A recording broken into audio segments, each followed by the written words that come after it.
ইন্না আ'তাইনাকাল কাউসার ফাসাল্লি লিরাব্বিকা ওয়ানহার ইন্না শানিয়াকা হুয়াল আবতার। আল্লাহু আকবার। যে কোন আয়াত বা সূরার তাফসীর করতে হলে কোন প্রেক্ষাপটে কোন সময় আল্লাহ তাআলা তার হাবিবের উপরে সেই সূরাটি বা আয়াতটি নাজিল করেছেন, সেই নাজিলের প্রেক্ষাপট জানার দরকার আছে না নাই? আরবিতে বলা হয় শানে নজুল। যদি শানে নজুল আলোচনা করা হয় তাহলে তাফসীর বুঝতে সহজ হয়। চিৎকার মেরে বলুন আল্লাহু আকবার। তাহলে সূরা কাউসার বিশ্ব নবীজির উপরে কোন প্রেক্ষাপটে কোন সময় আল্লাহ তাআলা নাজিল করেছেন একটু জানার দরকার আছে না নাই? সম্মানিত ভাইরা আমার, বিশ্ব নবীর প্রিয় সাহাবী হযরত আনাস রাদিয়াল্লাহু তাআলা আনহু বলেন, নবীজি কাবার হাতিমে হেলান দিয়া বসে, আমি তাকায় দেখি নবীজির মনটা ভীষণ খারাপ, মুখটা মলিন, চোখের কোণা দিয়ে অশ্রু ঝরতেছে। হযরত আনাস ডেকে বলেন, কিছুটা সময় অতিবাহিত হয়ে যাওয়ার পরে আমি তাকায় দেখি বিশ্ব নবী মুস্কি মুস্কি হাসতেছেন। বলেন সুবহানাল্লাহ। হযরত আনাস ডেকে বলেন, নবী গো, এই মাত্র দেখলাম মনটা খারাপ, মুখটা মলিন, চোখের কোণা দিয়ে অশ্রু ঝরতেছে, আবার কেনই বা মুস্কি মুস্কি হাসেন? আমার নবী কেন কাঁদেন, কেন হাসেন? এর পিছনে রহস্য আছে না নাই? কারণ হলো নবীজির কলিজার টুকরা ছেলে সন্তানগুলো জন্ম নেয় আর এক এক ছেলে সন্তানগুলো মারা যায়। আবুল কাসেম মারা যায়, আবু তাহের মারা যায়, ইব্রাহিম মারা যায়। বাবা হিসাবে নবীর মনেও কষ্ট লাগে কিনা? ছেলেগুলো জন্ম নেয় আর একে একে মারা যায়, একটা ছেলেও জীবিত থাকলো না। নবীজির কাছের চাচা নাম হলো আবুল হাব ডেকে বলে, ভাতিজা, তোমার বংশে ভাতিজার কেউ থাকলো না, তুমি একটা লেজ কাটা, তুমি একটা নির্বংশ, তুমি একটা হাত খুঁড়ে। জোরে কন্যা উযুবিল্লাহ। যদিও রাসূলের চারটা কন্যা সন্তান জীবিত ছিল বাজার। এরপরে আবুল হাব সমালোচনা শুরু করে দিল।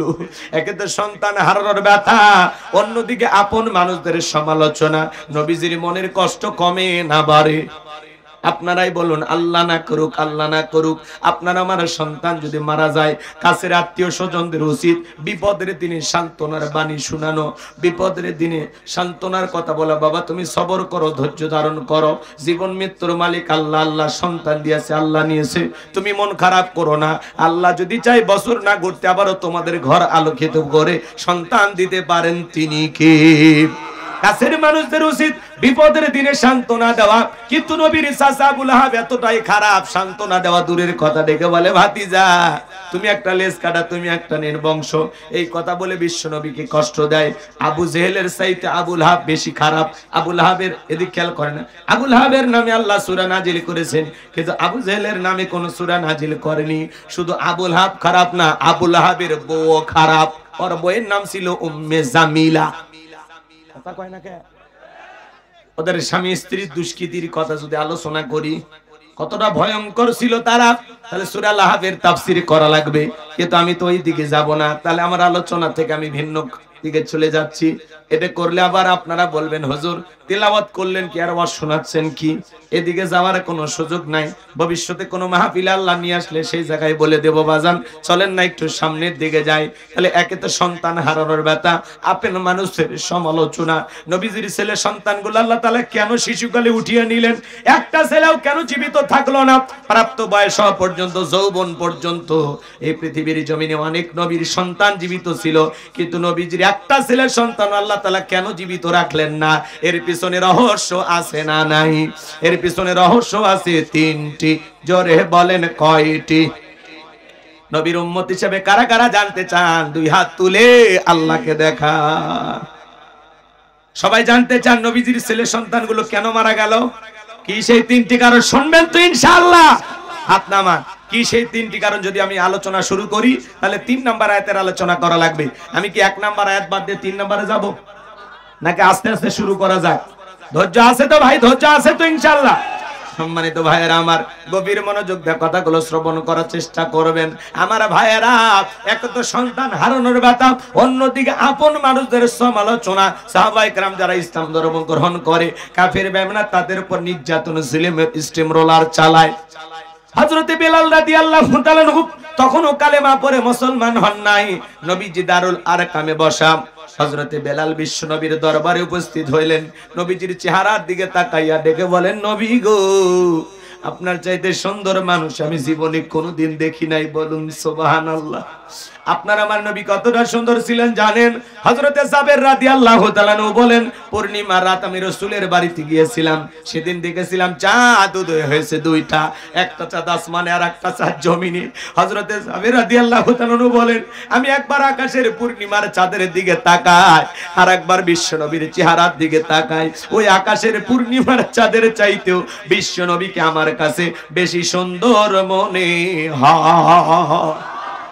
আপনার আমার নবী কতটা সুন্দর ছিলেন জানেন? আম্মা জান আয়েশা ডেকে বলেন, মিশরের যেই নারীরা ইউসুফ নবীর চেহারার দিকে তাকাইয়া ফল কাটতে গিয়ে আঙ্গুল কেটে ফেলে দিয়েছিল, ওরে যদি আমার বিশ্ব নবীর চেহারার দিকে তাকাইতো, শুধুমাত্র আঙ্গুল নয়, আঙ্গুল কাটতে কাটতে হাত কাটতে কাটতে কখন যে নিজের কলিজা কেটে দুফাক করে দিত, মুহূর্তের জন্য টের পাইতো না। আপনার আমার নবী এতটাই সুন্দর। আম্মা জান আয়েশারও বলেন, ও দুনিয়ার মানুষ, তোমাদের একটা সূর্য আছে, আমি আয়েশারও একটা সূর্য আছে। তোমাদের সূর্য উদয় হয় দিনের বেলায়, আর আমি আয়েশার সূর্য উদয় হয় রাতের বেলায়। আম্মা জান আয়েশা একদিন সেলাইয়ের কাজ করতেছিলেন, হাত থেকে সুইটা পড়ে গেল, বাতিতে কোনো তেল ছিল না, বাতি জ্বালাইতে পারলেন না, অপেক্ষায় বৈশা থাকলেন। আমার ভাইয়েরা, এরপরে বিশ্বনবী যখন ইশার সালাত আদায় করার পরে ঘরের ভিতরে প্রবেশ করলেন, নবী আমার ঘরে ঢুকে সর্বপ্রথম আম্মা জান আয়েশাকে সালাম দিলেন। নবী ঘরে ঢুকে স্ত্রীকে কি দিলেন? সালাম দিলেন। আপনি আমি যখন বাড়িতে প্রবেশ করব, স্ত্রীকে সালাম দেওয়ার দরকার আছে না নাই? বাড়িতে যাব, ওকে সালাম দিবেন, আসসালামু আলাইকুম রহিমা, কেমন আছো সোনা? ঘরের দরজাটা খোলো না, আমি তোমার লেটনের বাপ, তোমার দিওয়ানা। বউ খুশি হয়ে দরজা খুলবে, কথা বলেন ঠিক কি না? কিন্তু আমাদের ব্যবহার এত মিষ্টি না, ঘরের দরজা যায় ডাক দেয়, এ রুবেলের মাবে দরজা খোল, বেশি দেরি হলে দরজা ভাঙে ফেলে দিয়া, তোর পিঠের উপর আজ কি যে হবি রে। ভিতর থেকে বউ বলে, এটা স্বামী না সেকেন্ড আজরাইল। সব গরম বইয়ের উপরে ঝাড়ে আছে না নাই? বাড়িতে যাব, ওকে সালাম দিবেন। সালাম আছে যেখানে শান্তি আছে, সালাম আছে যেখানে সমাধান আছে। স্বামী স্ত্রীর মধ্যে সালাম আদান প্রদান হলে একে অপরের প্রতি শ্রদ্ধা, ভক্তি, বিশ্বাস, ভালোবাসা বেড়ে যায়। আল্লাহু আকবার বলে। আর ঘরে ঢুকে বউও সালাম দেয় না, স্বামীও সালাম দেয় না, দুইজনে বোবা। কথা কন। একটা সালামের মাধ্যমে বড় বড় ঝামেলা মিটে যায়, আপনি জানেন? স্বামী স্ত্রীর মধ্যে সালাম আদান প্রদান হলে আল্লাহর পক্ষ থেকে রহমত নাজিল হয়। আপনি কি দাম্পত্য জীবনে অসুখী? রাসূলের 4টি সুন্নাত আছে, দাম্পত্য জীবনে এই 4টি রোমান্টিক সুন্নাত যদি আমল করতে পারেন, মৃত্যু পর্যন্ত সম্পর্ক টিকে থাকার গ্যারান্টি। এ বাঁধন যাবে না ছিঁড়ে। কথা কয় না? কি সেই 4টি সুন্নাত? কারা কারা শুনবেন হাত তোলেন তো দেখি। লিল্লাহি তাকবীর। হাত নামান। এখনই যদি আর সুন্নাতগুলো আলোচনা করি এলোমেলো হয়ে যাবে। অতএব সময় নিয়ে বসেন, শেষের দিকে মনে করায় দেন। রাগ করতেছেন মনে হয়? ভাইয়েরা আমার, দাম্পত্য জীবনে কিভাবে সুখী হতে পারবেন? 4টি সুন্নাত আছে, যদি আমল করতে পারেন জীবনে কোনোদিন তালাক বিচ্ছেদ হবে না। বউকে সালাম দিবেন, পারবেন তো ইনশাআল্লাহ?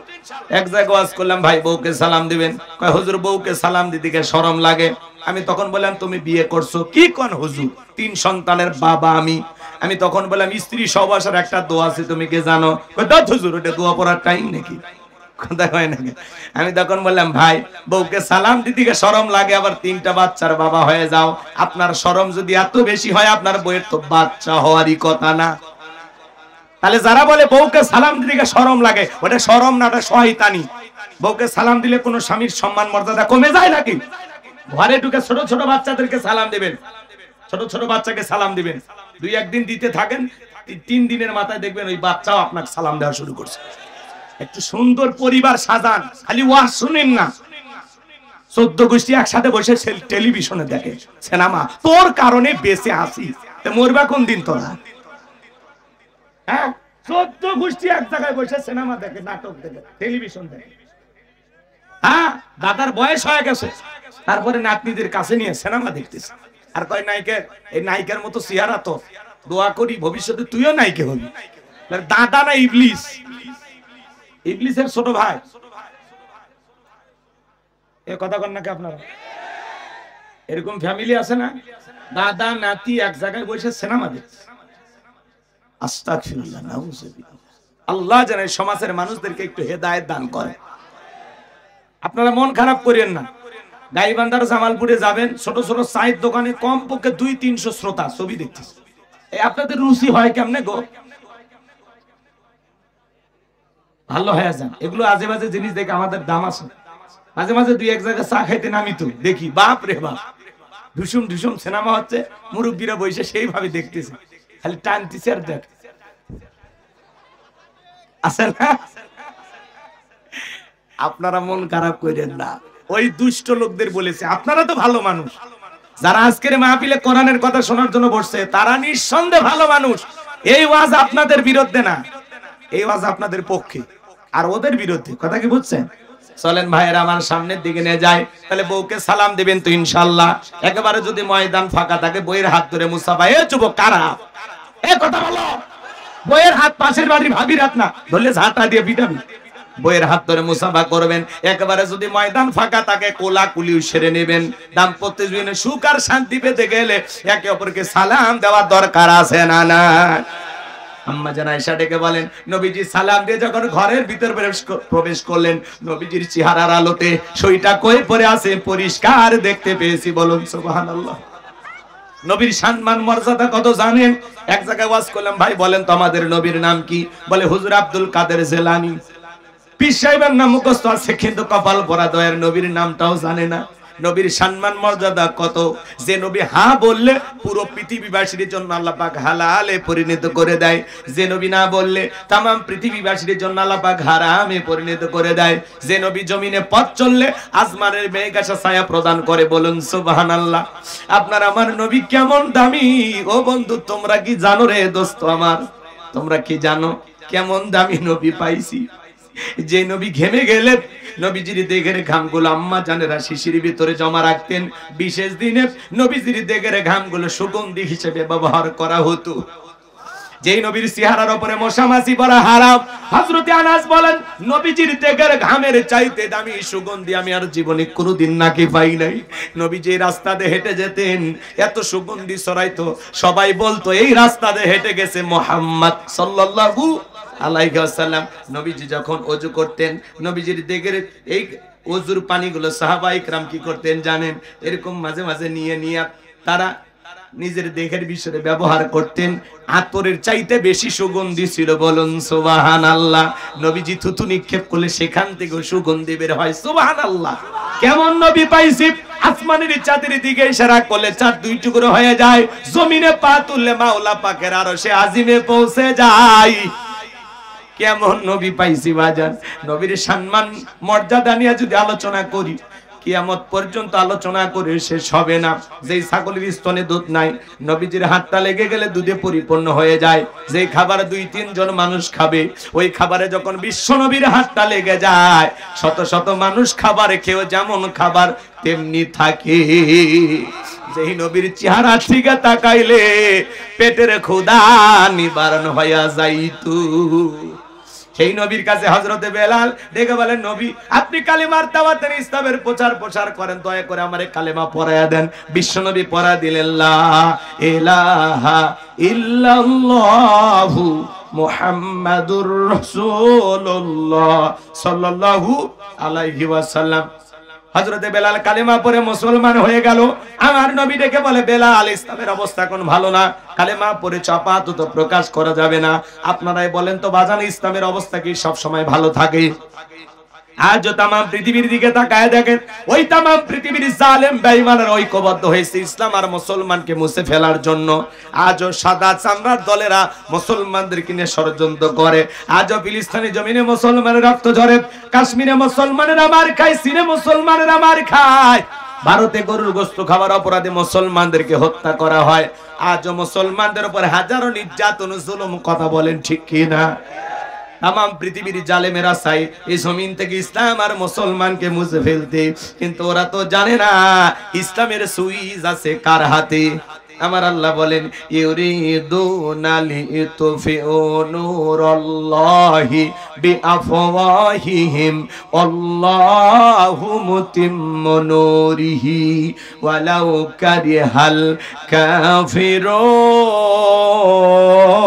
কাফিরুন। সূরা সফের ভিতরে আল্লাহ পাক জানিয়ে দিলেন, কাফেররা চায় মুখের পুতকের দিনের আলোকে, ইসলামের আলোকে, কোরআনের আলোকে নিভায়া দিতে। আমার আল্লাহ ডেকে বলেন আল্লাহু মুতিম্মু নূরিহি, এই জমিনে দিনের আলোকে, কোরআনের আলোকে, ইসলামের আলোকে আমি আল্লাহ পাক প্রতিষ্ঠিত করে ছাড়বো। যদিও কাফের বেঈমানদের অন্তরে যত ধরনের জ্বালা যন্ত্রণা হোক না কেন, কথা বলেন ঠিক কিনা? এই পৃথিবীর জমিনে জালেমেরা চায় ইসলামকে মুছে ফেলতে, কিন্তু কিয়ামত পর্যন্ত ওরা চেষ্টা করতে থাকবে, ইসলামকে মুছে ফেলতে পারবে না। কারণ ইসলামের সুইচ আছে কার হাতে? মুসলমানের সাথে আছেন তিনি কে? এই জন্য ভয় পাওয়ার কোনো কারণ নাই। আমার ভাইয়েরা মনে রাখবেন, যাদের হাতে মুসলমানের রক্ত লেগে আছে, নমরুদ ফিরাউনের যেমন জায়গা হয় নাই, আজও যারা মুসলমানের রক্ত নিয়ে খেলা করবে, ওই জালেমেদেরও জায়গা হবে না। বাংলার দিকে তাকা দেখলেন, আমার বাংলাদেশের দিকে যারা মুসলমানের রক্ত নিয়ে খেলা করেছিল, এদেশের সোনার মানুষদেরকে বিদায় করেছিল, নিরপরাধ আলেমদেরকে ফাঁসির দড়িতে ঝুলিয়েছিল, বছরের পর বছর জেলখানায় বন্দী করে রেখেছিল, শাপলা চত্বরে এতিম হাফেজ আলেম বাচ্চাদেরকে যারা হত্যা করেছিল, ছোট ছোট মাসুম বাচ্চাদেরকে যারা হত্যা করেছিল, মুসলমানের রক্ত দিয়ে যারা হাত রাঙাইতেছিল, আজকে ক্ষমতার চেয়ার ধুয়ে তারা পালিয়ে গেছে। এই খেলা কার? আমরা চাইলাম বারবার ম্যাডাম পদত্যাগ করেন, আল্লাহ বলে কিসের পদত্যাগ? এরা যে অন্যায় অপরাধ করেছে শুধু পদত্যাগ না, আমি আল্লাহ এদেরকে দেশ ত্যাগ করতে বাধ্য করব। ইন্না বাতশা রাব্বিকা লাশাদীদ, আল্লাহর পাকড়াও বড় কঠিন, আল্লাহ ধরে না, যেদিন ধরবে মামু বাড়ি দিল্লি গিয়ে পড়বে, কথা বলে ঠিক কিনা? মাঝে মাঝে ওনার কল রেকর্ড ফাঁস হয়, পালিয়ে গেছে, আবার বলে আমি আসবো, দেশের কাছে এসে শর্ট করে ঢুকবো। আপনি যাওয়ার আগে বলে যাননি, আসার আগে তো বলা লাগবে কেন? যেদিন মনে চায় দেশে চলে আসেন। আমরা জানি মেয়ে মানুষ আর কতদিন বাহিরে থাকবে। আসেন, এই দেশ আপনার বাবার, এই দেশ আপনার স্বামীর, কথা বলেন। ওনার একটা হিন্দি গান ভাইরাল হয়েছে, নেতাদেরকে উজ্জীবিত করে বলতেছেন, চুত কি মস্কো মস্কো একটা গান আছে না, এই কথা ঠিক কেমনে বললেন, ওটা জানাবো কেমনে? ওইটা পরে কল রেকর্ড ফাঁস হয়েছে, বেশ কয়েকটা চ্যানেলে নিউজ হয়ে গেছে। উনি হিন্দি গান বলে নেতাদেরকে উজ্জীবিত করতেছেন যে খাও দাও ফুর্তি করো, চুস চিজ বাড়ি হে মস্কো মস্কো একটা গান আছে না, এই গান বলে উনি নেতাদেরকে উৎসাহ দিচ্ছেন যে আমি আসতেছি। আমরা বলতে চাই, শোনেন, যাওয়ার আগে বলেননি, আসার সময় বলার দরকার নেই। আপনার যে দিক যেমন আপনি আসেন তো, কথা হবে না। বুবু আইবা তুমি আইবা গো, সেই দিন আইসা বুবু ক্ষমতা পাইবা না। বুবু আইবা তুমি আইবা গো, সেই দিন আইসা বুবু ক্ষমতা পাইবা না। খোঁজ নাই বুবু কাদের কাকার, অবস্থা খারাপ দরবেশ বাবার, আও নাঙ্কেল এখন সামনে আসে না। এ যুবক চলবে, খোঁজ নাই বুবু কাদের কাকার, অবস্থা খারাপ দরবেশ বাবার, আও নাঙ্কেল এখন সামনে আসে না। নেতা কর্মী সব জেলের ভিতর, আমি আছি ডরের ওপর, কখন জানি আসে গ্রেফতারি পরোয়ানা। বুবু আইবা তুমি আইবা গো, সেই দিন আইসা বুবু চিয়ার পাইবা না। ক্ষমতার চেয়ার থেকে নামা সহজ, কিন্তু এই চেয়ারে ওটা কঠিন। আগামীতে আমরা সিদ্ধান্ত নেব, আর যাই হোক কোন নারীকে এই দেশের প্রধানমন্ত্রী বানাবো না। আগামীতে যেই দলেরই হোক পুরুষ প্রধানমন্ত্রী কারা কারা চান হাত তুলে দেখা। লিল্লাহে তাকবীর, লিল্লাহে তাকবীর। নারীদের দেখার দিন শেষ, আগামীতে পুরুষের বাংলাদেশ, কথা বলে ঠিক কিনা? এই বাবা, এই মাইক চালু করবেন, থাক, মাঝে মাঝে ওইরকম করলে ভয় লাগে। রাগ করতেছেন আপনারা, মেয়ে মানুষের রাগ বেশি, জেদ বেশি। দেখেন না, স্বামীর সাথে ঝগড়া লাগে, বাড়িতেই হাঁড়ি পাতিল ভেঙে ফেলে দেয়, স্বামী তুলে আসার মার। তো ওই নারী যদি একবার দেশের শান্তির জায়গা পায়, জীবন চলে যাবে, জায়গা ছাড়বি না। যেই দলেরই হোক দোয়া করেন একটা পুরুষ যান প্রধানমন্ত্রী হোক। রাগ করতেছেন মনে হয় আপনারা। এই যে জনাব তারেক রহমান, বিএনপির ভারপ্রাপ্ত চেয়ারম্যান, উনি আজকে ঘোষণা করেছেন 31 দফা, যে এই দেশের কল্যাণে, এই দেশের মানুষের কল্যাণে 31 দফা এদেশের মানুষের ভাগ্যকে পরিবর্তন করে দিবে। উনি বারবার বলতেছেন যে এমন কাজ করবেন না যে কাজের কারণে জনগণ আপনাদেরকে ঘৃণা করবে। এমন কোন কাজ করবেন না যেই কারণে আমাদের দলের মানুষের কাছে ঘৃণার পাত্র হই আমরা। উনি চমৎকার কথা বলেন, ওনার বক্তব্য শুনে ভালো লাগে, কথা কয় না, কিন্তু অনেক ক্ষেত্রে অনেক জায়গায় দুই একজন নেতা কর্মী আছে তাদের কথাবার্তার সাইজ কিন্তু ভালো না। কথা বলেন, কথা বলেন। জনাব তারেক রহমানকে আমরা ধন্যবাদ জানাই যে অতি দ্রুত পারলে দেশে আসে, কথা কন, দেশে আসেন তাড়াতাড়ি। আপনার 31 দফা কি পুরো বাংলাদেশের মানুষকে আপনি জানিয়ে দেন, কথা বলেন না কেন? আমার ভাইয়েরা, জনাব তারেক রহমানকে আমরা সিলুট জানাই এই কারণে, উনি বারবার বলতেছেন যে এমন কোন কাজ তোমরা করো না যে কাজের কারণে মানুষ আমাদেরকে অন্য চোখে দেখে। আমরা মানুষের ভালোবাসা নিয়ে সামনে আসতে চাই। আমরা বলতেছি এটাই তো দরকার আমাদের, যারা এই দেশের মানুষকে ভালোবাসবে, এই দেশকে ভালোবাসবে, এই দেশের স্বার্থে যারা কাজ করবে, এমন নেতা দরকার, সৎ, যোগ্য, নির্ভীক, আল্লাহওয়ালা। সৎ মানুষের বড় অভাব বাংলাদেশে। আমরা আর ভবিষ্যতে কোন সাদাবাজ, টেন্ডারবাজকে দেখতে চাই না, কথা বলে ঠিক না? সৎ মানুষ দরকার, যারা এই দেশের জন্য জীবন দেবে, কথা বলেন না কেন? আমার ভাইরা, উনি বলেছেন আমাদের 31 দফা এই দেশের মানুষের কল্যাণে, এই দেশের মানুষের স্বার্থের দিকে তাকাইয়া এই দেশের মানুষ সবচেয়ে বেশি উপকৃত হবে এই 31 দফা থেকে। তো উনি 31 দফায় কি কি লিখেছেন সামনে আপনারা জানতে পারবেন। রাগ করেন নাকি? আমার কথা মন খারাপ করছেন? তাহলে আমি কি বললাম? পুরুষ দরকার, কি দরকার মনে থাকবে তো ইনশাআল্লাহ। সম্মানিত ভাইয়েরা আমার, চলেন সামনের দিকে যায়। নবী আমার ডেকে বলে, বেলাল, ইসলামের অবস্থা এখন ভালো না, কালেমা পড়েছো, আপাতত প্রকাশ করা যাবে না। এইজন্য ভাইয়েরা আমার, তাম পৃথিবীর থেকে তাকায় দেখেন, আজও ইসলামের অবস্থা খুব একটা ভালো না। তারপরে আপনাকে আমাকে এইভাবেই চলতে হবে। বাধা আসবে যেখানে, সফলতাও আসবে সেখানে, কথা বলেন। ভয় পাওয়ার কোনো কারণ নাই। মুমিনের পথকে থামিয়ে দেওয়ার শক্তি পৃথিবীর কোনো জালেমের নাই। আমরা এগিয়ে যাব দুর্বার গতিতে ইনশাআল্লাহ। চলেন সামনের দিকে যাই। বেলাল ডেকে বলে, নবী আমার জীবনের কোনো দাম নাই। আমার মনে বোমাইকে বলেছিলাম উর্দুম্বা ছাগল পেশাব পায়খানা করে দেয়, এই ঘরে থাকতে আমার বড় কষ্ট হয়, ঘরের ব্যবস্থা করে দেন।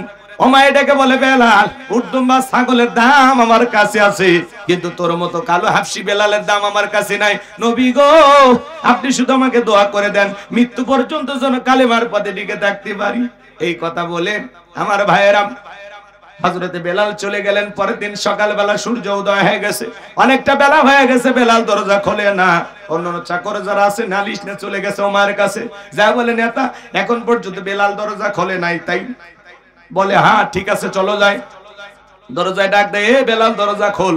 হযরতে বেলাল দরজা খোলে না, জোরে করে ধাক্কা মারছে, যখন দরজা খুলে গেছে তখন এইবার ওমায়াত তাকিয়ে দেখে যেই রাত্রিতে হযরতে বেলাল কালেমা পড়ে মুসলমান হয়েছে, ওই রাত্রিতে একটা উর্দুম্বা ছাগলের কাছে কোনো পেশাব পায়খানা নাই। জোরে বলেন মারহাবা। এইবার ওমায় ডেকে বলে, চাকরের দল, বেলালের বিরুদ্ধে মিথ্যা অভিযোগ দাও। তোমরা যখন ঘুমাচ্ছিলে বেলাল তখন ময়লা আবর্জনা পরিষ্কার করছে, তাকায় দেখো না একটা উর্দুম্বা ছাগলের কাছে কোনো পেশাব পায়খানা নাই। এই কথা বলে ওদেরকে তাড়িয়ে দিলেন। এক পা দুপা করে বেলালের কাছে চলে গেলেন। ও বেলাল, বেলাল কোনো কথা বলে না। এইবার হালকা করে ধাক্কা মারছে, যখন জবান দিয়ে কালেমার আওয়াজ বের হয়েছে তখন এইবার উমাইয়া ডেকে বলে, বেলাল তোর জবান দিয়ে কি শুনলাম, তুমি কি মুসলমান হয়েছো? হযরতে বেলাল ডেকে বলে, মুসলমান হয় যারা মিথ্যা কথা বলতে পারে না তারা আল্লাহু আকবার বলেন। ওয়াকুলু কাওলান সাদীদা। মুসলমানেরা হবে সত্যবাদী, মুসলমানেরা কখনো মিথ্যাবাদী হতে পারে।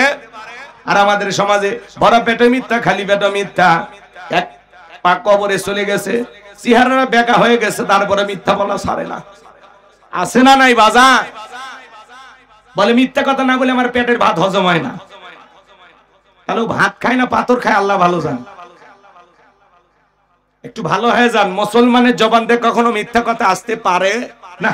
মুসলমান সব সময় সত্য কথা বলে। আমার ভাইয়েরা, লম্বা করব না, সংক্ষিপ্ত কথা বলে সামনের দিকে যায়, অনেক মজা আছে বাজান। আমি যে কথা বলতে চাচ্ছিলাম, এইবার উমাইয়া ডেকে বলে, বেলাল উর্দুম্বা ছাগলের মালিক বানায় দেব, ভালো থাকার ব্যবস্থা করে দেব। হযরতে বেলাল ডেকে বলে, উমাইয়া রে, দুনিয়ার কোন পার্থিব সম্পদের বিনিময়ে বেলাল তার ঈমান বিক্রি করবে না। আল্লাহু আকবার। এইবার উমাইয়া ডেকে বলে বেলাল আমার কথা না শুনলে বড় নেতা আবু জেহেলকে খবর দেব। হযরতে বেলাল ডেকে বলে কোন বড় নেতা ছোট নেতা এখন কাউকে গোনার টাইম নাই, আমি দুনিয়ার কোন আবু জেহেলকে ভয় করি না, আমি ভয় করি আমার আল্লাহকে। আল্লাহু আকবার।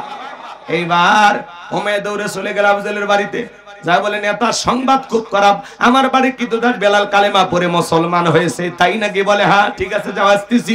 আবু জেহেলের কিছু সাঙ্গ পাঙ্গ ক্যাডার মাস্তান ছিল যাদের কাজই গলপ মুসলমানদের উপর নির্যাতন জুলুমের স্টিম রোলার চালানো। আজ তাম পৃথিবীর দিকে তাকায় দেখেন বাজান, ওই জালেমদের একটা বিশেষ বাহিনী আছে যাদের কাজই হলো টুপিওয়ালা দাড়িওয়ালা ইমানদার মুসলমানদের রক্ত নিয়ে খেলা করা। এই আবু জেহেল সেই আবু জেহেল। হযরত আম্মার রাদিয়াল্লাহু তাআলা আনহু তার মা সুমাইয়াকে পথ চলতেছেন। এইবার আম্মারকে ডেকে বলে আম্মার শুনলাম তুমি নাকি মুসলমান হয়েছো, সাথে তোমার মাও নাকি কালেমা পড়েছে। হযরতে সুমাইয়া ডেকে বলে আবু জেহেল যা শুনেছে সত্য, আমরা কালেমা পড়ে মুসলমান হয়েছি। বলে তোমরা কি জানো এর পরিণতি কত ভয়ঙ্কর হতে পারে? বলে আমরা আল্লাহকে ভয় করি, আমাদেরকে ভয় ভীতি দেখায় কোনো লাভ নাই। আবু জেহেল তখন হযরতে আম্মার এবং হযরতে সুমাইয়াকে দুই কুটির সাথে বাঁধলেন।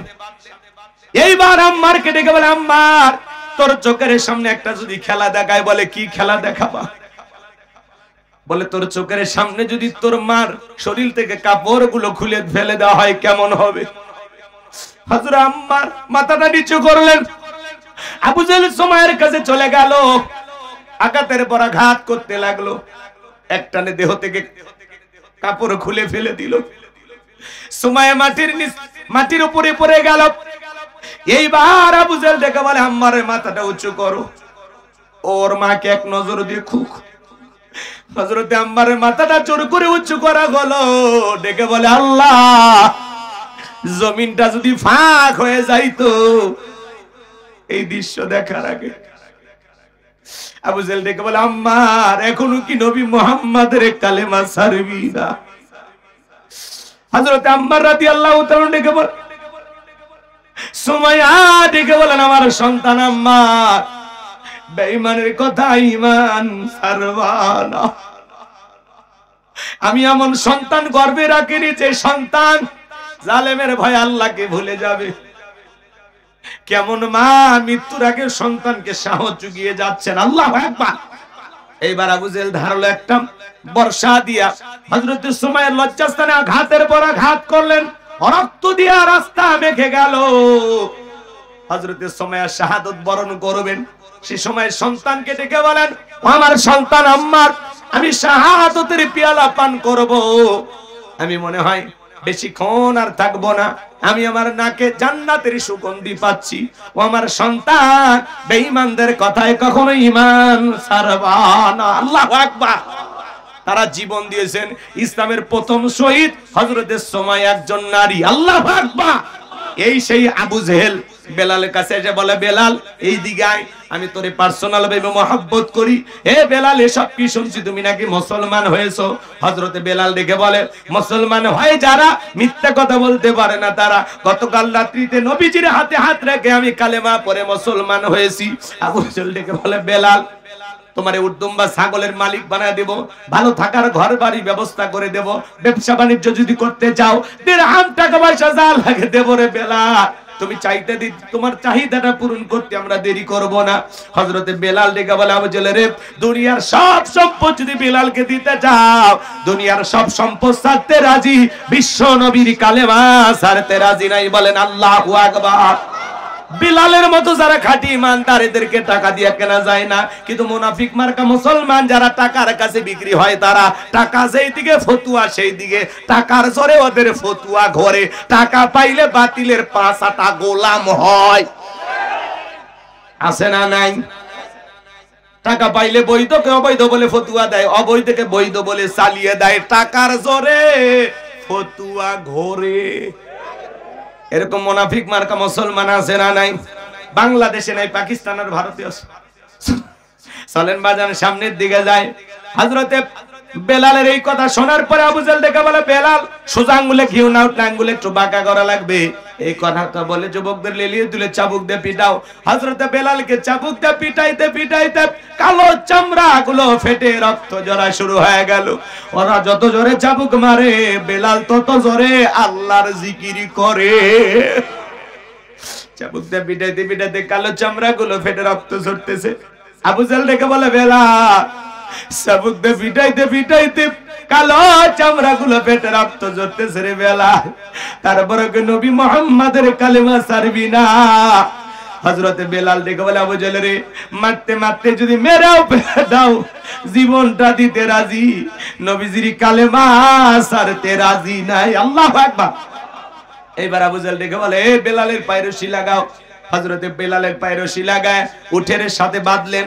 এরপরে বাজান গো আমার মরুভূমির উত্তপ্ত গরম বালিতে হযরতে বেলালকে শেষরায় শেষরে নিয়ে ঘোরা হলো। আরবের বালিগুলো এত গরম, চাল দিলে মুড়ি হয়ে যায়। হযরতে বেলালকে শেষরায় শেষরে নিয়ে ঘোরা হলো। বাবলা গাছের কাটা গুলো জিহ্বার ভিতরে পেরেকের মতো মারা গেলো। বিকেল বেলা নিয়ে এসে বলে, বেলাল চাবুক দিয়ে পিটাইলাম, পায়ে রশি লাগায় নিয়ে ঘুরলাম রে বেলাল, তারপরে কি নবী মুহাম্মাদের কালেমা ছাড়বি না?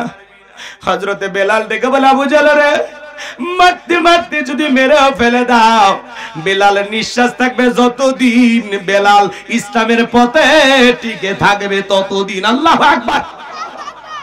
আমার ভাইয়েরা, এইবার আবু জাহেল ডেকে বলে, যাও যুবকেরা দল যাও, কয়েকজন মিলে বড় একটা পাথর নিয়ে এসে বেলালের বুকের উপরে চাপায়া দাও।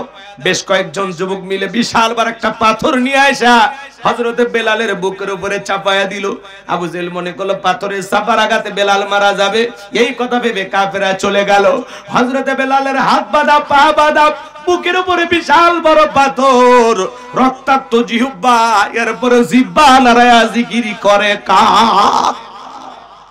আপনাকে আমাকে জিকির করার জন্য কেউ মারে না, ধমক দেয় না, পিটাই না, তারপরে আমরা কপাল পর আল্লাহর জিকির করি না।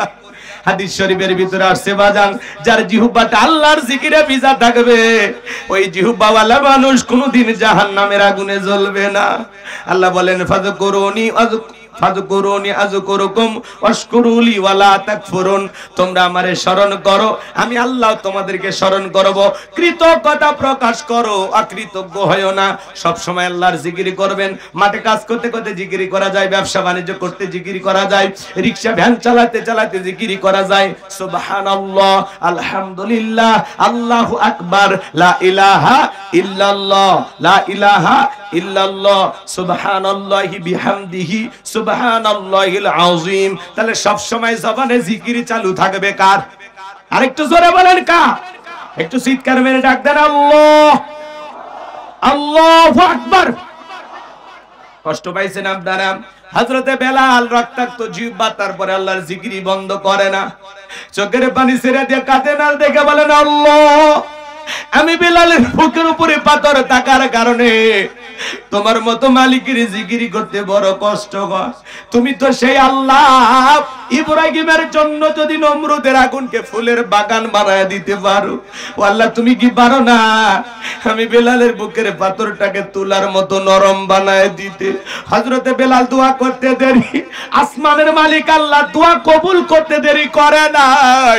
বেলালের বুকের পাথরটাকে আমার আল্লাহ তুলার মতো নরম বানিয়ে দিয়েছেন। বলুন সুবহানাল্লাহ। আশিকে রাসূল বেলাল, নবীর পাগল বেলাল। নবীজি যখন মক্কা নগরীতে পথ চলতো, হযরত বেলাল একবার ডানে যায় একবার বামে যায়। নবী আমার ডেকে বলে, বেলাল বুঝিনা, একবার ডানে যাও একবার বামে যাও, কারণটা কি? ডেকে বলে, নবী গো, আপনি ইসলামের দাওয়াত দেন, কোরআনের প্রচার করেন, ওই কাফেরাগুলো আপনার শত্রু, আপনাকে টার্গেট করে যদি ডান থেকে তীর নিক্ষেপ করে, নবী গো, ওই তীরটা যেন সর্বপ্রথম বেলালের বুকের ভিতরে ঢোকে, আবার যদি বাম দিক থেকে নিক্ষেপ করে, ওই তীরটা যেন সর্বপ্রথম আমি বেলালের বুকের ভিতরে ঢোকে। আমি বেলাল মারা গেলে ইসলামের ক্ষতি হবে হবে না। আপনি নবী মারা গেলে ইসলামের মাথা উঁচু করে সামনের দিকে দাঁড়াতে পারবে না। বলুন আল্লাহু আকবার। সেই বেলালের নির্যাতন জুলুমের কথা যখন বিশ্ব নবীর কান পর্যন্ত পৌঁছে গেল, আমার নবী ডেকে বলে, আবু বকর, বেলালের কষ্টের কথা সহ্য হয় না, যাও তুমি একটা কিছু করো। হযরত আবু বকর সিদ্দিক রাদিয়াল্লাহু তাআলা আনহু কয়েক গুণ দাম বেশি দিয়া গোলামীর জীবন থেকে হযরত বেলালকে আজাদ করলেন, মুক্ত করলেন। বলুন আল্লাহু আকবার। এই যখন ইসলামের অবস্থা, এই জন্য নবীজির মনটা ভীষণ খারাপ। নবীর যখন মন খারাপ, বিশ্ব নবীকে সান্ত্বনা দেওয়ার দায়িত্ব কার? আমার আল্লাহ ডেকে বলে, জিবরাইল, আমার বন্ধুর মা নাই, বাবা নাই, আমি স্যার আমার বন্ধুর কেউ নাই রে জিবরাইল। আমার বন্ধুর মনটা হয়েছে ভারী, আমি আল্লাহ সইতে নাহি পারি। লাহু মাহফুজ থেকে সূরা কাউসার নিয়ে যায় আমার বন্ধুর উপরে নাজিল কর তাড়াতাড়ি। বলুন আল্লাহু আকবার। আমার নবী ডেকে বলে, আনাস, আমার মনটা কেন খারাপ তোমরা জানো? কিন্তু আমার মুস্কি হাসি দেওয়ার কারণ হলো, এই মাত্র আসমান থেকে জিবরাইল এসে আমার উপরে সূরা কাউসার নাজিল করলো। বিশ্ব নবী তখন হাসতে হাসতে সাহাবায়ে কেরামদের সামনে তিলাওয়াত করে শুনিয়ে দিলেন। সবাই জবান ছেড়ে আমার সঙ্গে তিলাওয়াত করুন। ইন্না আ'তাইনাকাল কাউসার ফাসাল্লি লিরাব্বিকা ওয়ানহার ইন্না শানিয়াকা হুয়াল আবতার। আল্লাহু আকবার। খারাপ লাগে?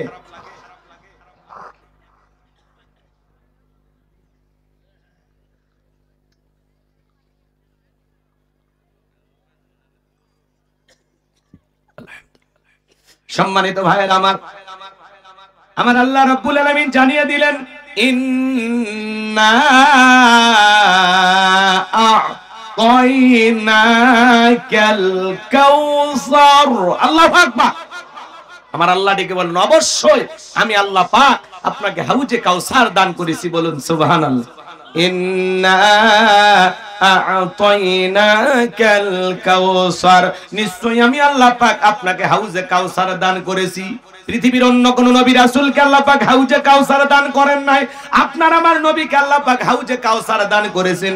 এই হাউজে কাউসারের পানি দুধের মতো সাদা, মধুর চাইতে মিষ্টি, পানির মতো ক্লিয়ার। ওই কঠিন কিয়ামতের ময়দানে যেদিন বিচার দিবস কায়েম হয়ে যাবে, বিচার দিবসের একদিন হবে 50,000 বছরের সমান। যেদিন সূর্য সোহাগ মাথার উপরে চলে আসবে, সূর্যের তাপে জমিনটা তামার জমিন হয়ে যাবে। এই পৃথিবীর জমিনে পাহাড় পর্বত নদী নালা খাল বিল কোনো কিছু থাকবে না।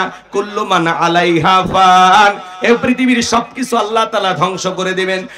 যেই দিন বেঈমানদের জুব্বা কুকুরের মতো ঝুলে আসবে নাভি পর্যন্ত, ওই কঠিন কিয়ামতের ময়দানে আমার আল্লাহর আরশের ছায়া ছাড়া আর কোনো ছায়া থাকবে না। এই ছায়ার ভিতরে আল্লাহ পাক শাস্তির মানুষকে আশ্রয় দান করবেন। এটা হলো কিয়ামতের ময়দানে আল্লাহ তৈরি করা ভিআইপি গ্যালারি। আল্লাহু আকবার বলেন। সেখান থেকে তারা কিয়ামতের ফাইনাল খেলা উপভোগ করবেন। কিয়ামতের কঠিন দিনে আমার আল্লাহ রাব্বুল আলামিন বলেন, ইয়াউমা ইয়াফিরুল মারউ মিন আখি ওয়া উম্মিহি ওয়া আবি ওয়া সাহিবাতিহি ওয়া বানি। ওই কঠিন কিয়ামতের ময়দানে যেদিন ভাইয়ের কাছ থেকে ভাই পালিয়ে যাবে, সন্তানের কাছ থেকে মা পালিয়ে যাবে, বাবা পালিয়ে যাবে, স্বামীর কাছ থেকে স্ত্রী পালিয়ে যাবে, ওই কঠিন কিয়ামতের ময়দানে আল্লাহর আরশের ছায়া ছাড়ার কোনো ছায়া থাকবে না। সেই দিন মানুষ দলে দলে পানি পানি বলে চিৎকার মারবেন আর বিশ্ব নবীর দিকে রওনা করবেন। দলে দলে মানুষ নবীজির কাছে যাবেন। কিছু মানুষের চোখের সামনে আল্লাহ তাআলা পর্দার আবরণ তৈরি করে দিবেন। আমার নবী তখন ডেকে বলবেন, আল্লাহ, সংখ্যায় আমি আমার অনেক উম্মতকে দেখতে পাইলাম, কেন জানি সংখ্যাটা কমে গেল। আমার আল্লাহ তখন ডেকে বলবেন, বন্ধু, পাইকারি দরে সবাইকে আপনি হাউজে কাউসারের পানি পান করাইতে পারবেন না। দুনিয়ার জীবনে দুইটি অপরাধ করেছিল যারা, আজকে হাউজে কাউসারের পানি পাবে না তারা। জোরে বলেন, কয়টি অপরাধ?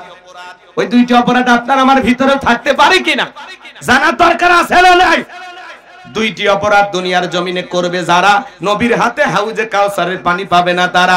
বিশ্ব নবী হাউজে কাউসারের পেয়ালা নিয়ে দাঁড়িয়ে থাকবেন। শোনেন শোনেন, হযরত আবু বকর পেয়ালাগুলো ভরিয়ে দিবেন, মাঝখানে দাঁড়িয়ে থাকবেন হযরত ওমর, হযরত ওমর হযরত আবু বকরের হাত থেকে নিয়ে বিশ্বনবীর হাতে দেবেন, আর নবীজি তার আতরের উম্মতদেরকে খুঁজে খুঁজে কিয়ামতের ময়দানে হাউজে কাউসারের পানি পান করাবেন। রাসূলের হাতে এক পেয়ালা হাউজে কাউসারের পানি পান করলে জান্নাতে ঢোকা পর্যন্ত তারা তৃষ্ণা লাগবে না, তৃষ্ণা মিটে যাবে। বলুন সুবহানাল্লাহ। নবীজির হাতে কিয়ামতের ময়দানে কারা কারা হাউজে কাউসারের পানি পান করতে চান, দুই হাত তুলে আল্লাহকে দেখা। আল্লাহ তাকায় দেখো তোমার কুদরতের নজর দিয়া। এই জামালপুরের হাজার হাজার মানুষ নবীজির হাতে হাউজে কাউসারের পানি পান করতে চায়। আল্লাহ কিয়ামতের ময়দানে আমাদের সবাইকে নবীজির হাতে হাউজে কাউসারের পানি পান করা তৌফিক দান করুন। চিল্লা বলুন আমিন। আর একটু জোরে বলেন আমিন।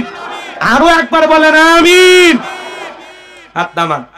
এই যে নবীজির হাতে হাউজে কাউসারের পানি আপনারা পান করতে চাইলেন, পানি পান করতে চাইলে কি পাওয়া যাবে?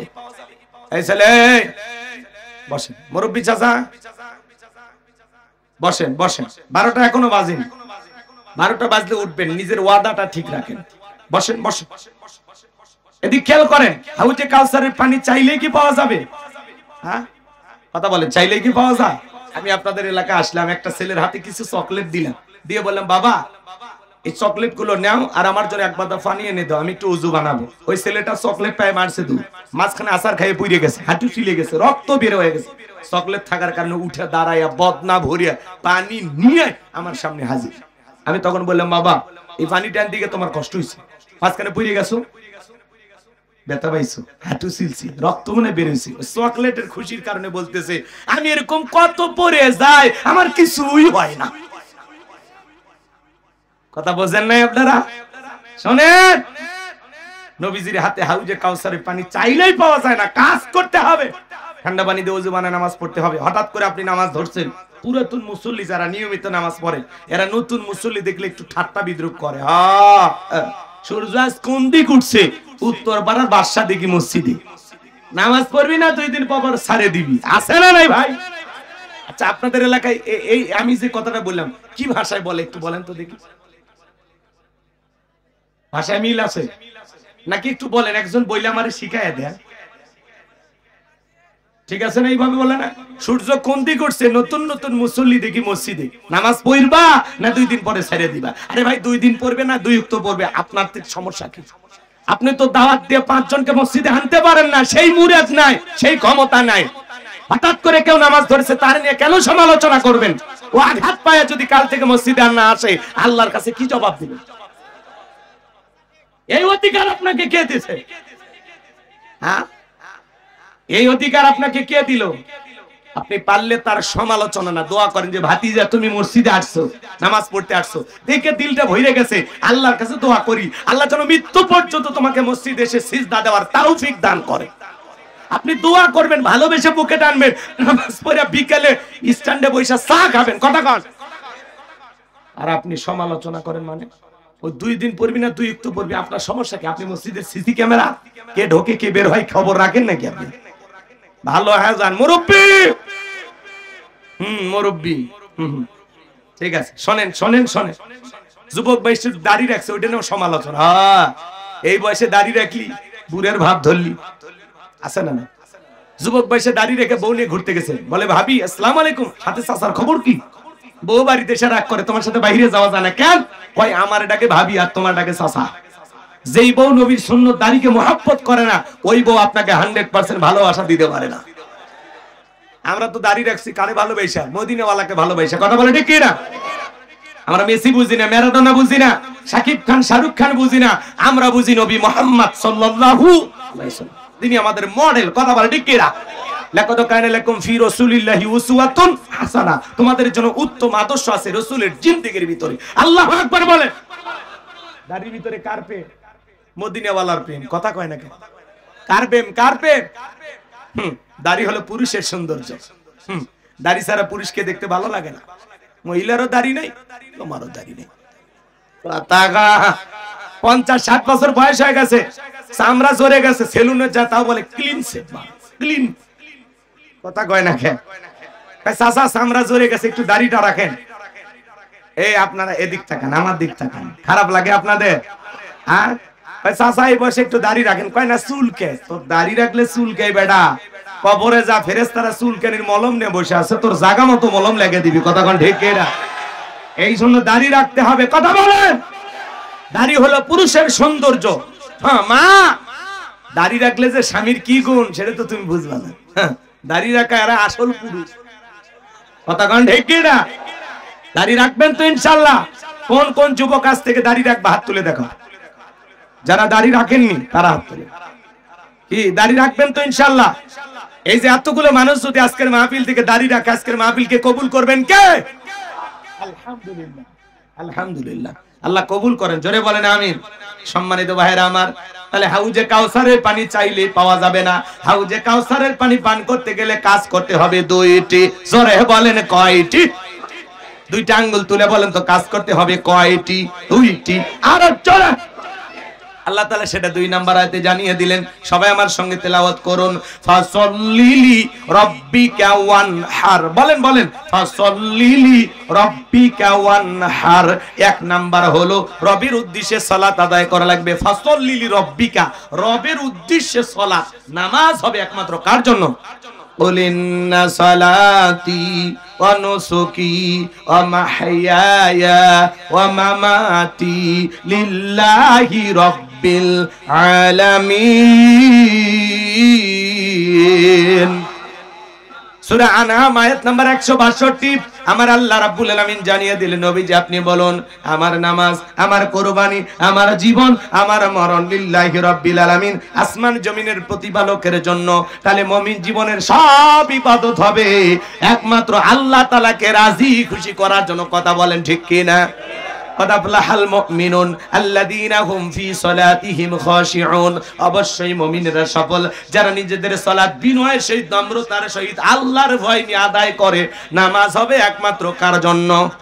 ফাসল্লিলি রাব্বিকা, রবের উদ্দেশ্যে সালাত, রবের উদ্দেশ্যে সালাত একমাত্র আল্লাহর জন্য যদি নামাজ হয়, আমার আল্লাহ বলেন ফালিয়াবুদু রাব্ব হাযাল বাইত আল্লাযী আত'আমাহুম মিন জু' ওয়া আমানাহুম মিন খাউফ।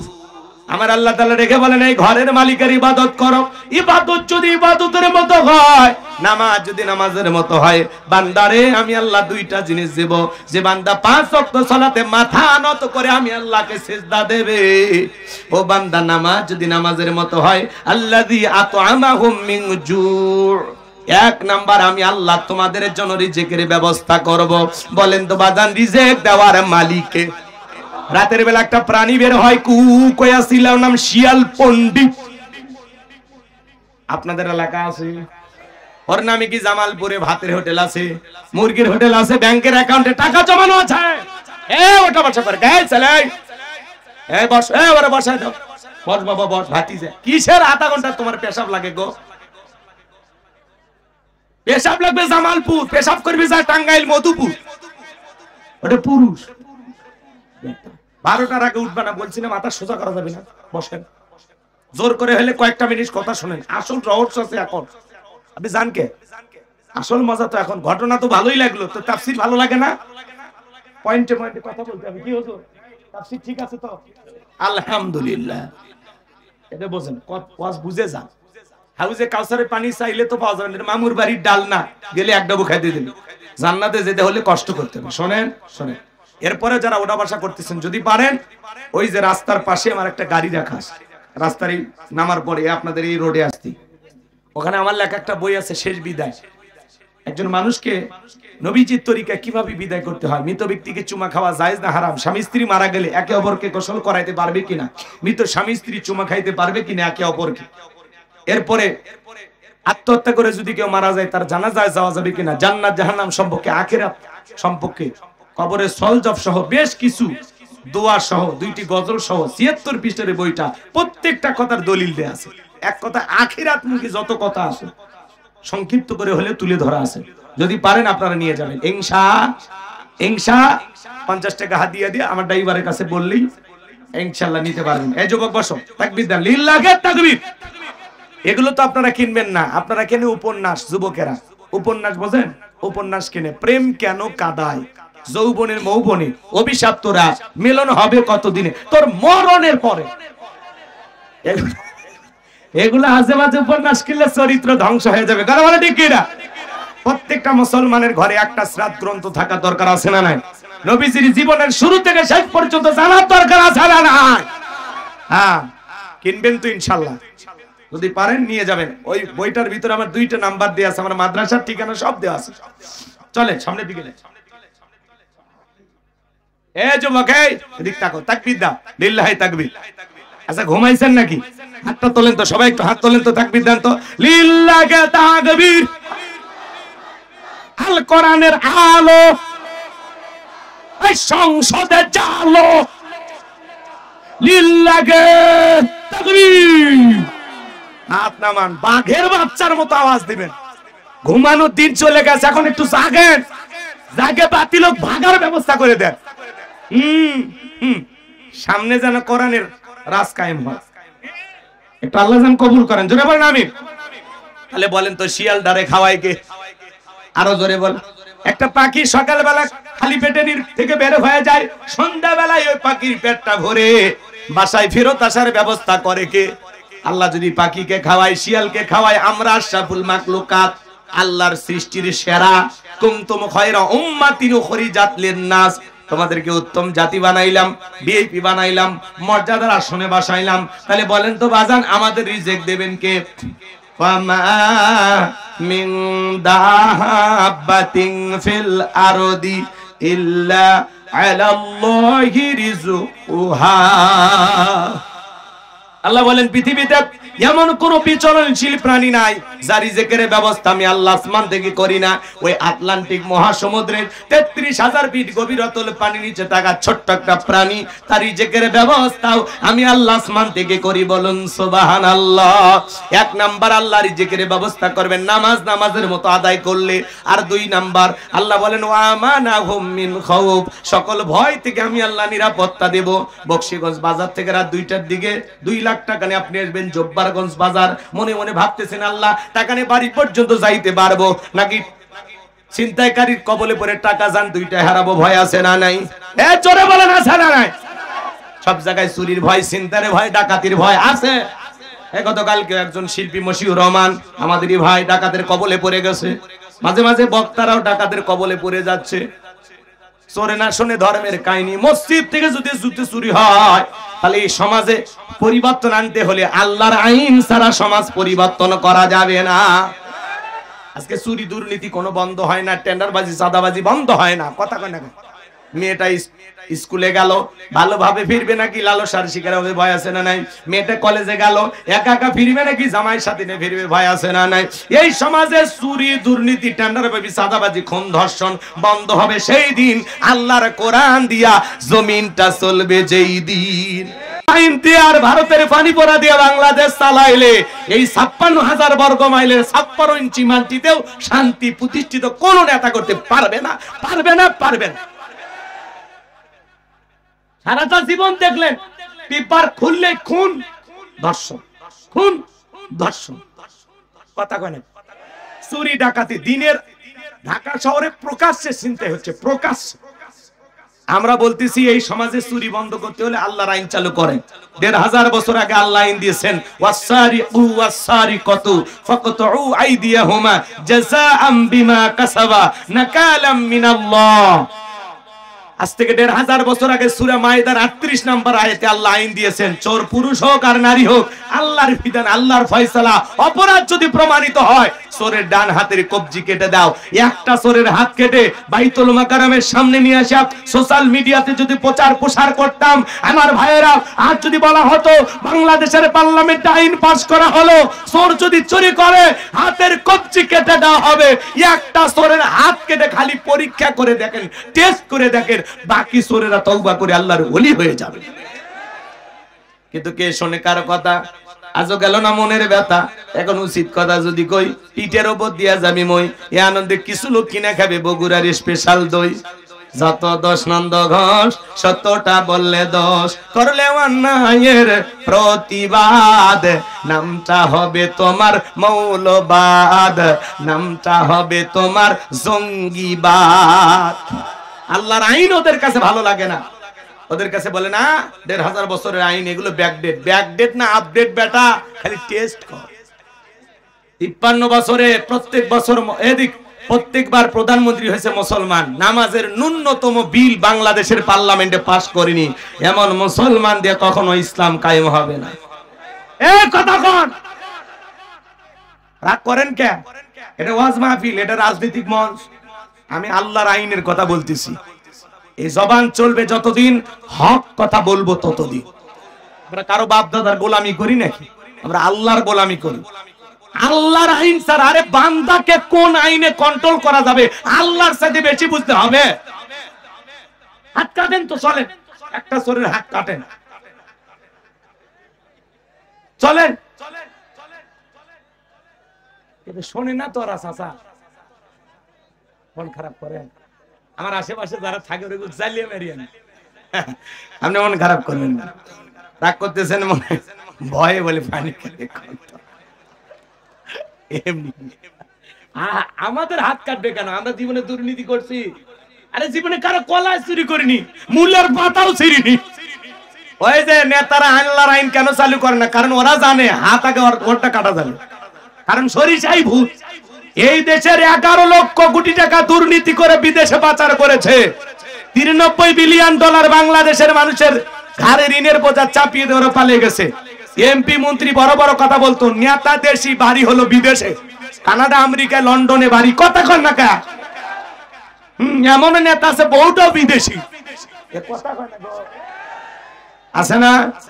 5-10 কোটি টাকা গাড়িগুলো গ্যারেজে পড়ে আছে। এমপি মন্ত্রী নাই, হাজার হাজার বিঘা জমি ক্ষমতার দাপটে জোর করে দখল করেছিল, সেই জমি এখন কুত্তে ঘরে নেতা নাই।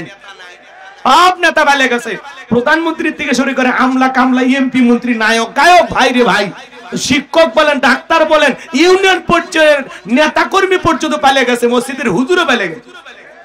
এইরকম পতন পৃথিবীর ইতিহাসে কোন দেশে ঘটেনি। কথা সে এমপি মন্ত্রী আছে আছে দুর্নীতি করে লুটে পুটে দেশটা খাইয়া শেষ করছে। দেশের রিজার্ভ ছিল 48 বিলিয়ন ডলার, সব খাইয়া গেছে।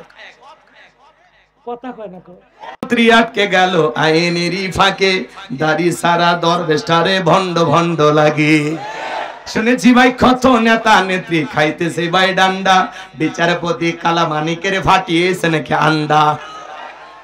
আমি বলি না, এটা মিডিয়ার খবর। এই বিচারপতি শামসুদ্দিন মানিক আল্লামা সাইদি হুজুরকে মৃত্যুদণ্ডের রায় দিয়েছিল। আমরা বলতে চাই বিচারক নামের কুখ্যাত কালামানিক কেউ ওই একই ট্রাইব্যুনালে মৃত্যুদণ্ডের রায় দিতে হবে। আমরা শুনলাম হঠাৎ করে বিচারপতি কালামানিক নাকি মারা গেছে, সবাই আলহামদুলিল্লাহ বলা শুরু করছে। কারণ বলবেই তো, কারণ এই সেই মানিক যে আল্লামা সাইদি হুজুরকে মৃত্যুদণ্ডের রায় দিয়েছিল। বিচারপতি মানিক যদি মারা যায় মানুষ বলবে আলহামদুলিল্লাহ, ওই দুর্নীতিবাজ এমপি মন্ত্রী মারা গেলে মানুষ বলবে আলহামদুলিল্লাহ। কিন্তু একজন আলেম মারা গেলে, মা বাবা যেরকম মারা গেলে কান্না করে, তার সাথে বেশি কাঁদে আল্লামা সাইদি হুজুরকে হারিয়ে। আলেমদেরকে মানুষ কলিজাতে ভালোবাসে, এই ভালোবাসা কোটি টাকা দিয়ে কেনা যাবে না। কথা বলে ঠিক না আমার ভাইয়েরা? এই জন্য আমরা বলতে চাই, যারা দুর্নীতি করে দেশটাকে লুটে পুটে খেয়েছে ওদের বিচার বাংলাদেশের পার্লামেন্টে হওয়া দরকার আছে না নাই? যারা ট্রাইব্যুনাল গঠন করেছিল ওদের ট্রাইব্যুনালে ওদেরই বিচার হবে। তোমরাই পথ দেখিয়ে দিয়েছো, তোমাদের দেখানো পথে আমরা খালি আমল করব। সময় আসবে, সময় আসবে, এই দিন দিন নয়, আরো দিন আছে, এই দিন নিয়ে যাবে সেই দিনের কাছে। কথা বলেন। পলকের ঝলক গেল, পলকের ঝলক গেল থামিয়ে নেটের চাকা, ওদের সারা দেশটা এখন লাগে ফাঁকা ফাঁকা। কোথায় গেল সংসদেতে মমতাজের গান, কোথায় গেল হযরত বলা স্বামী ওসমান। সুযোগ পাইলে মাইক পাইলে বলতে খেলা হবে। আজকে পুরো বাংলাদেশের মাঠ পড়ে আছে, কিন্তু ওই পাক্কা দুর্নীতিবাজ খেলোয়াড়রা নাই। আছে আছে 70 রাকাত তাহাজ্জুদ পড়তো, আল্লাহর ওলি দাবি করতো, 41 সাল পর্যন্ত টিকে থাকার স্বপ্ন দেখেছিল। 24 সালের 5 আগস্টে ভাগ্যে কি আছে আল্লাহর ওলিরা জানতো না। আল্লাহ যখন পতন দেবে 1 সেকেন্ড আগেও জানবে না, গদি থাকবে না, হারাবে। চলেন নামাজের সামনের দিকে যাই। আমি কি বলতে চাচ্ছিলাম আপনারা মনে হয় ভুলে গেছেন। নামাজের মতো আদায় করলে 1 নাম্বার আল্লাহ রিজিক দিবেন, আর 2 নাম্বার সকল ভয় থেকে আল্লাহ নিরাপত্তা দিবেন। এই সমাজে ভয় ভীতি খুন ধর্ষণ বন্ধ হবে সেই দিন। আল্লাহর কোরআনের আইন দিয়া বাংলার পার্লামেন্ট জ্বলবে যেই দিন। আল্লাহর বিধানে শান্তি, আল্লাহর বিধানে মুক্তি, এই জমিনে আল্লাহর আইন চালু হোক। আপনারা সবাই চান তো ইনশাআল্লাহ? আল্লাহ কবুল করুন, জোরে বলুন আমিন। ফাসল্লি লিরাব্বিকা ওয়ানহার, 1 নাম্বার হলো রবের উদ্দেশ্যে সালাত। সালাত কার জন্য? ফাওয়াইলুল লিল মুসাল্লিন আল্লাযীনা হুম আন সালাতিহিম সাহুন। অথবা সে সমস্ত নামাজি দুর্ভাগা, সে সমস্ত নামাজি যারা লোক দেখানোর জন্য সালাত আদায় করে। সালাত হবে কার জন্য? আমি আমার ওয়াজে বলে থাকি বাংলাদেশে নামাজি আছে 5 রকমের। কয় রকমের? এই শোনেন শোনেন, মজা লাগবে। কয় রকমের? 5 রকমের। 5-এর, 7-এর, খাটের, ঠাটের, ভোটের। বুঝলেন না তো? বুঝিয়ে বলবো, শুনবেন। 5 ওয়াক্ত নামাজ যারা পড়ে এরা হলো 5-এর মুসল্লি, খাঁটি মুসলমান, নির্ভেজাল মুমিন। নিয়মিত যারা 5 ওয়াক্ত সালাত আদায় করে এরা হলো 5-এর মুসল্লি। আল্লাহু আকবার কর। আর 7 দিন পরে পরে জুমার নামাজ পড়তে যায় যারা, লাইস কি হইছে? সাবাচ্ছে কি হইছে রে বাবা? এই মারামারি কি হইছে? হইছে কি? সাপ। থামেন, থামেন। বাবা থামো থামো। কি শোনেন শোনেন, এদিকে খেয়াল করেন। এই মাঝে মাঝে এরকম কি যে হয় আল্লাহ জানে। কিসের সাপ? ওটা সাপ না, ওটা জিন। জিন বস, শুনতে আসছে। বসো।